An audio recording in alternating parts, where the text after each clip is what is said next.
Hello. Welcome to today's subject matter. Today we are going to talk about a little about E3. So, E3 has canceled itself again. So, E3 has been having a lot of trouble since the whole COVID thing happened.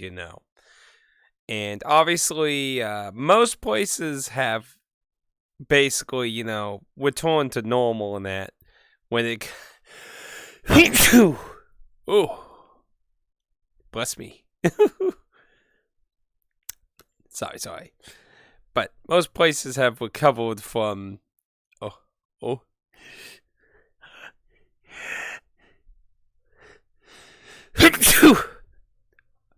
Yeesh. Somebody's gossiping about me somewhere in the world, apparently. Anyway.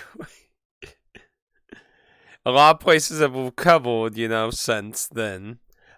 Here in Missouri, basically you rarely see anyone wearing a mask or anything anymore. Nobody really gives a crap anymore. And that's not to make any argument about opinions on that stuff. It's just, I don't really know a lot of places that are really doing the whole mask distance thing much anymore. Pretty much most people got their shots and stuff and that, so most people okay. I don't even know the last time I've heard anyone with COVID anywhere in the world, honestly, actually. But the main point here is, of course, E3. So E3 got canceled because basically everyone said they're not going. All the big players are just yeah, no, and I'm honestly shocked hearing a lot of people, being shocked. Because to me, I'm just honestly, I'm shocked it didn't die sooner, in my opinion. I mean, honestly, even before Nintendo did the Nintendo Direct, I honestly felt like E3 either needed to massively change things in a way that would encourage people to go there or care about it, or, not be so fucking expensive, which is what I think is one of the three main problems with it. It's really fucking expensive to go there.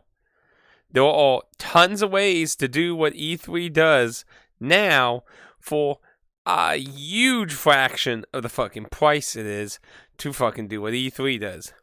2. Journalists. If there's anything we've seen for a good decade now, if you even think there even was competent journalism in the Stone Age of gaming, which, some people don't think there was any good journalism to begin with, but I think it got really worse as we got into the more modern gaming. But I do think there were good journalists in gaming in the older times, though. But there's not a lot of good professional video game journalists much anymore outside of, actual people in the hobby itself, which usually don't refer to themselves as journalists because it's just such a joke. And, these are the people that get invited to this shit.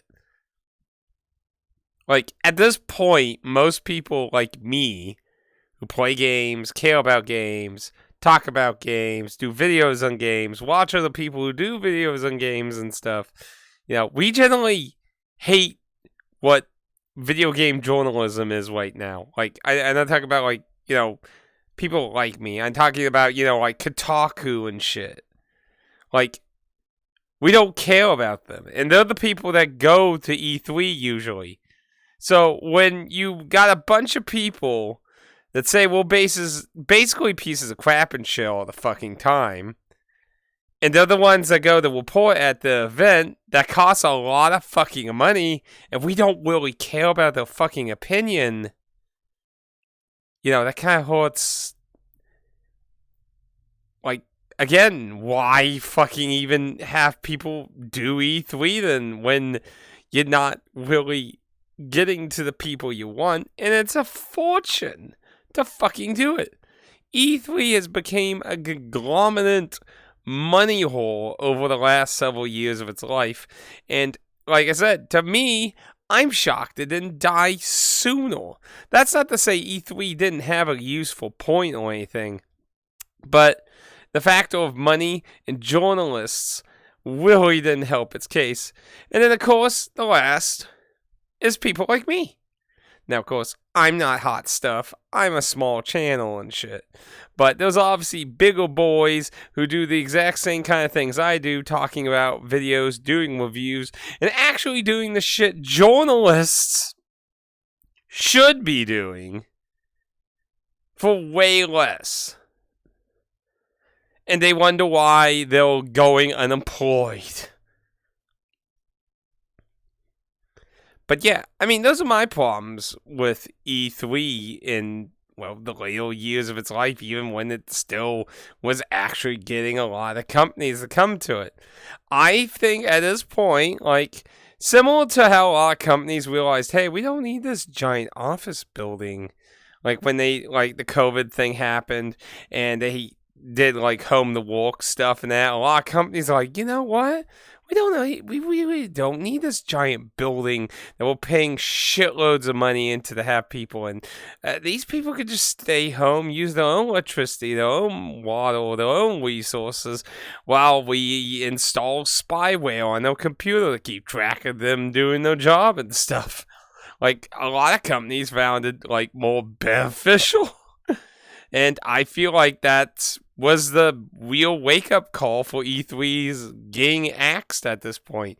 Companies just really realized, you know, with experimenting more with video creating and such on YouTube and that is like, you know what? We're saving like 90% of our fucking budget and getting the same results. Because, I mean, I think most people of my age bracket and that who's been in gaming will probably tell you, I would say PS3 and onward, E3, probably its last actual problem, beyond 3, would be it became a hype machine. I mean, in theory, you could always argue it's always been a hype machine, but I think PS3 generation and onward, it became worse. It became way worse in hyping products with false promises, with lies, and deceitful advertisement and shit. It became a far worse problem, and it has continued to keep doing that. Look at Fallout 76. Need I say any more? Need I? Do I? Should I? E3, for most of us older gamers, are just full of a lot of broken promises and lies and deceit. That's not to say there ain't good stuff that shows up in them. Not to say that at all. But honestly, I think all these factors together on top of the fucking, like, if it didn't cost so much, they might have been willing to probably keep going to it. But obviously, you know, giant fancy show with all kinds of shit isn't cheap, to be fair. But not all that stuff is, you know, E3. Like, I'm sure E3's management people aren't paying for the giant statues of Mario and Monster Hunter and things that a lot of the, you know, publishers put in the displays. So, yeah. I don't know how much, like, I don't know if it's ever been made public how much, like, doing a booth at E3 is, but it's always been thought to be a whole lot. And obviously, I can't say, like, the people, like, if you didn't know, the people who won E3 is the same people who do the ESRB rating, basically, at this point. And, yeah, I'm sure this will be a big hit, though, money. And honestly, they became a very greedy company. I don't really have a lot of sympathy for them at this point. You know, in the old days, when all this got started and shit, you know, defending games and stuff and that, you know, in the old days from stupid shit. But, you know, that's changed. It's all about making that profit, that hot stack of money. And, yeah, I can't say I really have a lot of sympathy for them. They did it to themselves when, like, it's not like it's, like, hard to see this coming. Like, I honestly, I'm more amazed that like sites like Kotaku and shit still exist. Like, that shit should have died way before E3, in my opinion. I don't even know how that shit even continues to exist. There must be somebody who's being fed. Here's a cup of ramen noodles for your 5 articles. I'll expect your next 5 articles tomorrow, and you'll get another cup of ramen noodles. Can I get a blanket too? It's really cold sleeping in your garage. Make it 30 articles, and we'll get you a blanket. Okay, thank you, boss. Like, I don't know who or what kind of people they're getting to keep their site somehow running still. I don't honestly know. But, those are my opinions on that whole deal. Am I going to miss E3? Not really. Like, E3 hasn't been remotely anything I've liked for a good while now. It's changed a lot. And it's really like 80%, 90% just giant fucking hype machine of crap most of the time. I might be lucky if there's like 5 games I'll be interested in. Not very often. I'm not going to really miss E3. Like, for me, like, most of the gaming space has just been, on places like YouTube and shit, live streaming and such, It's not been E3, and it certainly hasn't been through professional journalistic sites like Kotaku and shit. But, yeah. I don't think E3 is going to recover. I think this is in. Now, they could change it. Like, I mean, as E3 as we know it, I think it's dead. If they change it, it might be able to recover. But that's going to be a bit different. It's not going to be the same thing in that. But I think it's just dead.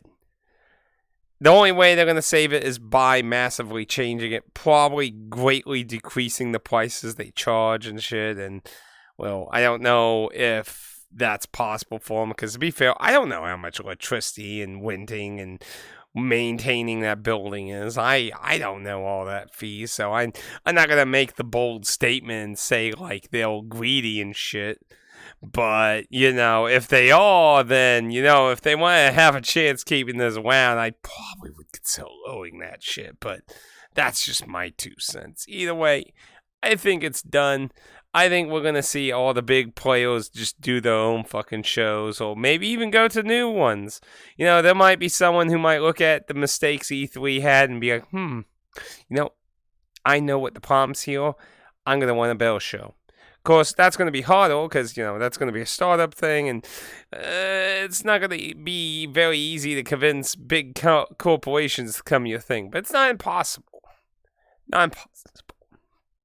I think it's probably more likely that they will spend their time going to conventions.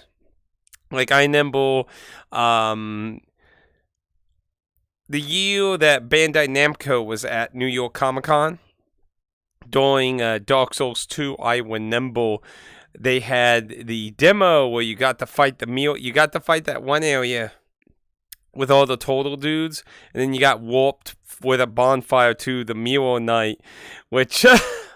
Man, I remember getting in that line like at least like 5 times, learning how that whole area was. And I remember I got to the one I actually won. I'm like fighting the Mirror Knight, and the lady's like, "Okay, your time's up," and the other people are like, "No, let him go!" Like everyone, that's what I love about the Souls community. Everyone's like. So, like, when you actually care about what you're doing there, like, everyone's like, yeah, we want to see him succeed. We want you to succeed. Like, I just love that. Like, everyone was like that when I was in that line there. Like, somebody actually makes it to the meal, and the lady would be like, your time's up. It's like, no, let him fish. Go, go, go, go, go. Like, I love that. I also remember there was like a fucking 8-10-year-old kid that got through that too. That was... I love that was a good memory. But I mean, things like that I think will probably potentially become more common, because a convention, like anime convention, that I imagine will be way less than E3, and a better way to interact with your actual consumer base versus boring people at Kotaku who go to Guitar Hero, like, events, and then, enjoys food, doesn't care about the game, and writes a stupid piece about it. True story. But anyway, I'd love to hear what your opinions. Will you miss E3? Do you think it's a big loss for the industry? I don't. It's a big loss for those people's wallets, though, that's for sure. But I don't think it's a big loss. We've had way better communications through social networks, through the companies themselves, through videos, live streams, tweets, and stuff like that, with the companies directly versus, the 1 year of E3 of that. It's a missed opportunity to see some big hype things, but, there's the video game awards for that. They still have the video game awards to do the big sparkle, money's thrown everywhere kind of event. But who knows how long that lasts, eh?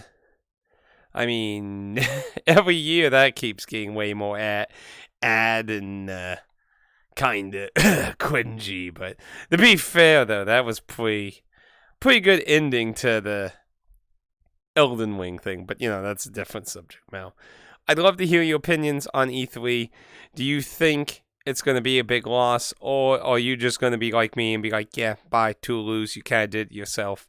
Because honestly, I feel like if they lower the prices for however much it is for them to encourage them to come to E3 and like get your actual player bases in more, because E3 always had this wacky history of letting the general public in and not in and in and not in. It was like a revenue-related thing. Like they're like, we're not getting enough money here. It's like, okay, we'll sell tickets. Let the general, because usually, like in the old days, only the press basically really got into fucking E3.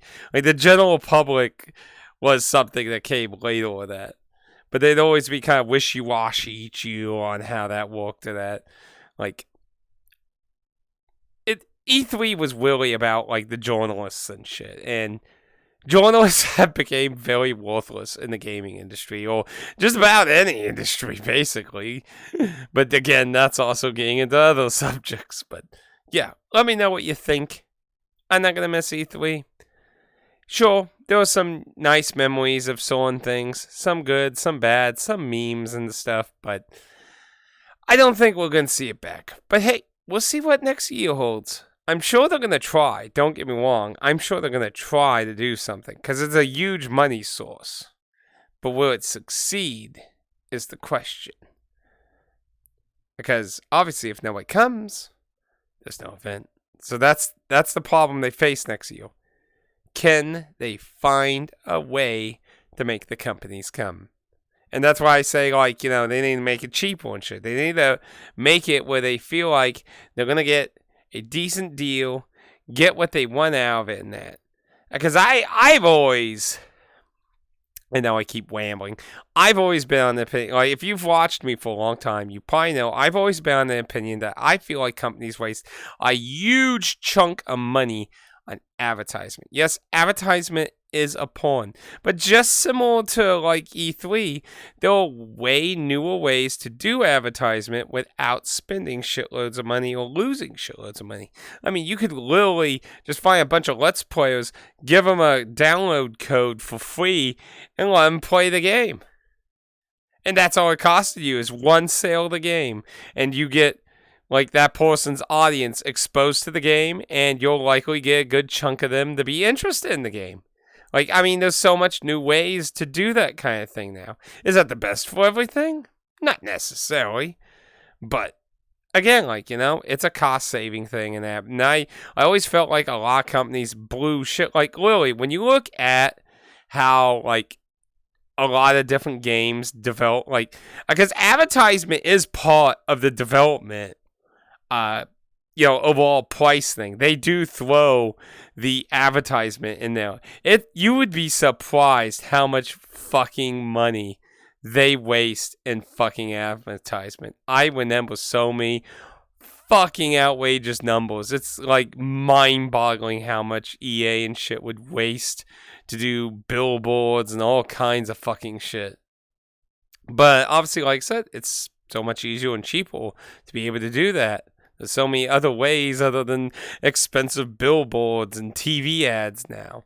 So, but yeah, I'd love to hear your opinions. Sorry for the ramble. Be careful out there on the proving grounds. And I'll see you next time.